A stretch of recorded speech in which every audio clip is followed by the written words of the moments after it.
Lagi-lagi, film bergenre horor menghiasi layar bioskop. Film berjudul Malam Penjamu Nyawa baru saja tayang.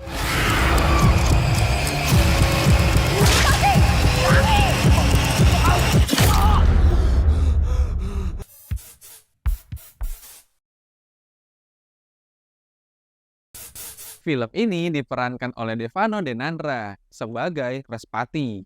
Setelah kepergian tragis kedua orang tuanya, Respati sedikit frustasi dan mengalami insomnia. Respati selalu bermimpi bertemu arwah-arwah dan hantu ketika dia tidur. Gimana caranya? Aku bisa kesana dengan kesadaran penuh. Hingga pada suatu malam, dia bertemu sosok hantu yang menakutkan dan banyak membunuh orang. Sekarang, ia malah menjadi salah satu mangsa dari hantu tersebut dan berusaha membunuhnya. Nah, Din. Setelah kejadian itu, Respati bertemu dengan Wulan yang diperankan oleh Keisha Lefronka. Wulan memberitahu bahwa Respati memiliki kemampuan spesial untuk menjelajahi mimpi. Karena hal tersebut, Respati malah semakin penasaran untuk mengungkap misteri ini. Nggak sembarang orang bisa masuk ke alam mimpi dengan kesadaran penuh kayak kamu. Gimana caranya? Teror-teror pun mulai menghantui Respati. Ia bermimpi tentang pembunuhan brutal yang dilakukan oleh seorang perempuan yang misterius.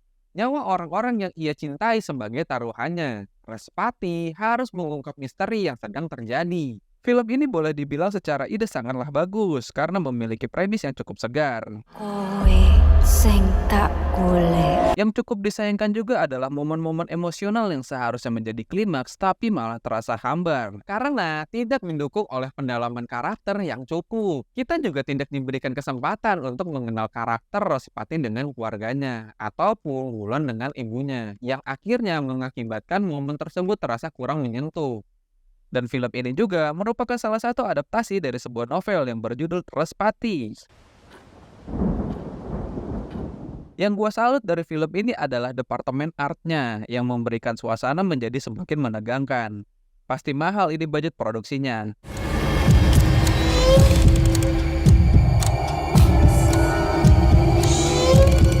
Tapi sangat disayangkan, para pemainnya tidak bisa mengeksplor terlalu jauh dari setiap karakternya. Terkesan banyak yang dipaksakan menurut gua. Selain itu, sinematografinya pun cukup baik.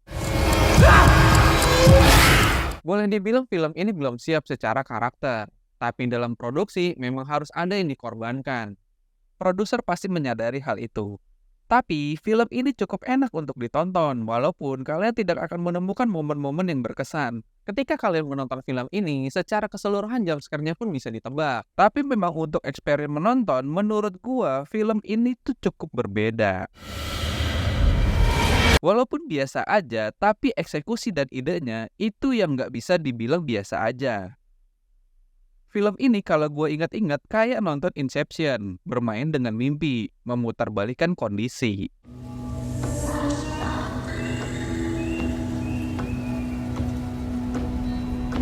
Coba ya dibikin sedikit lebih liar lagi. Idenya sedikit dirubah menjadi detektif roh, mungkin akan jauh lebih berbeda dari genre horor lainnya. Karena saat menonton film ini, kita seperti memiliki gerbang ataupun dimensi lain untuk perantara memasuki alam tidur. Terlepas dari itu semua, film ini cukup layak untuk ditonton. Dan bagi kalian yang penakut, menurut gua film ini masih bisa untuk kalian nikmati.